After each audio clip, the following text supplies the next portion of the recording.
राजस्थान के नागौर में गैंगस्टर संदीप बिश्नोई की हत्या का सिद्धू मूसेवाला हत्याकांड से कनेक्शन सामने आया है। संदीप की हत्या की जिम्मेदारी लॉरेंस बिश्नोई और गोल्डी बराड़ के दुश्मन बम्बीहा गैंग ने ली है। उसी बम्बीहा गैंग ने जिसने सिद्धू मूसेवाला की हत्या के बाद लॉरेंस और उसके करीबियों से बदला लेने का ऐलान किया था और अब एक रोज पहले ही नागौर में संदीप बिश्नोई की गोली मारकर हत्या कर दी गई, जिसके बाद बम्बीहा गैंग ने सोशल मीडिया पर एक पोस्ट के जरिए इस हत्या की जिम्मेदारी ली। अपनी पोस्ट में बम्बीहा गैंग ने लिखा कि संदीप बिश्नोई की तरह ही सबका हिसाब किया जाएगा।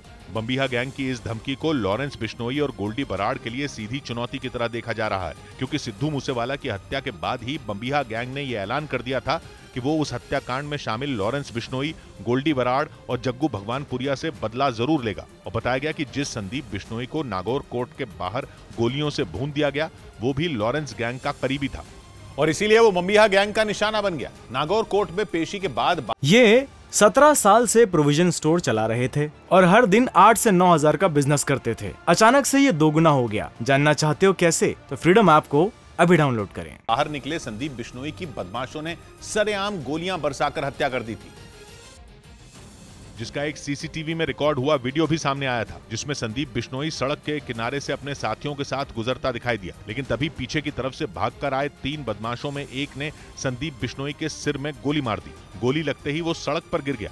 इसके बाद दूसरे बदमाश ने भी उसके ऊपर ताबड़तोड़ कई गोलियां बरसा दी। गोलियां चलते ही संदीप के साथ चल रहे लोग भी वहां से जान बचाने के लिए भाग खड़े हुए, जबकि संदीप को गोली मारने वाले बदमाश भी वहां से भागते नजर आए और कोर्ट से कुछ ही दूरी पर इंतजार कर रहे अपने साथियों के पास पहुंच गए। इसके बाद सभी बदमाश वहां से फरार हो गए। इस बीच घायल संदीप बिश्नोई को अस्पताल ले जाया गया, जहां उसकी मौत हो गई और इसके कुछ घंटे बाद ही ये बात सामने आई कि संदीप बिश्नोई की हत्या सिद्धू मूसेवाला के मर्डर का बदला लेने के लिए की गई और इसका दावा खुद बम्बीहा गैंग ने किया। इसके साथ ही उसने ये धमकी भी दे दी कि लॉरेंस, गोल्डी बराड़ और जग्गू भगवानपुरिया का भी हाल संदीप जैसा ही होगा। गोल्डी बराड़ तो कनाडा में छिपकर बैठा है, जबकि लॉरेंस बिश्नोई और जग्गू भगवानपुरिया पंजाब पुलिस की गिरफ्त में है। कुछ दिनों पहले ही ऐसी खबरें आई थी कि बम्बीहा गैंग पेशी के दौरान लॉरेंस बिश्नोई और जग्गू भगवानपुरिया की हत्या करवा सकता है, जिसके बाद पंजाब पुलिस ने दोनों की सुरक्षा सख्त कर दी थी। इसके साथ ही ये आशंका भी जताई गई थी कि पंजाब में एक बड़ी गैंग वॉर हो सकती है, क्योंकि पिछले महीने ही फिलीपींस में बम्बीहा गैंग के खास गुर्गे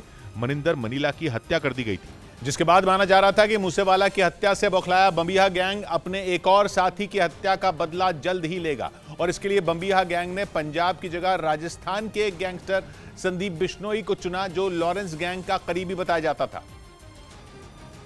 यानी बम्बीहा गैंग ने सीधे सीधे लॉरेंस बिश्नोई को बड़ी चोट दी। हालांकि गोल्डी बराड़ ने भी एक सोशल मीडिया पोस्ट के जरिए बम्बीहा गैंग के दावे को नकार दिया। गोल्डी बराड़ ने दावा किया कि संदीप की हत्या आपसी झगड़े की वजह से हुई, लेकिन माना जा रहा है कि गोल्डी बराड़ ने ऐसा अपने साथियों की हिम्मत बढ़ाने के लिए किया, क्योंकि आशंका जताई जा रही है कि गोल्डी बराड़ और लॉरेंस भी जल्द ही बम्बीहा गैंग पर पलटवार की तैयारी में जुटे हैं। कहा जाता है कि बम्बीहा गैंग से बदला लेने के लिए ही उन्होंने सिद्धू मूसेवाला की हत्या को अंजाम दिया था और अब वो दोनों एक बार फिर बम्बीहा गैंग के गुर्गों या फिर उससे जुड़े किसी बड़े चेहरे को निशाना बना सकते हैं। यानी आने वाले दिनों में दोनों गैंग के बीच खूनी वॉर छिड़ सकती है और इसी आशंका ने पंजाब पुलिस की चिंता बढ़ा दी, जिसके बाद पंजाब के मोहाली के खरड़ में CIA दफ्तर की सुरक्षा और भी सख्त कर दी गई, क्योंकि यहीं पर मूसेवाला हत्याकांड के आरोपी गैंगस्टर लॉरेंस बिश्नोई को रखा गया है।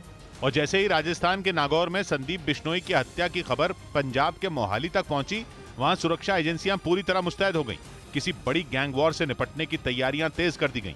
इसके साथ ही उस जगह की सुरक्षा भी बढ़ा दी गई जहां लॉरेंस बिश्नोई को पूछताछ के लिए रखा गया है। मोहाली के खरड़ में CIA दफ्तर के बाहर कमांडो तैनात कर दिए गए।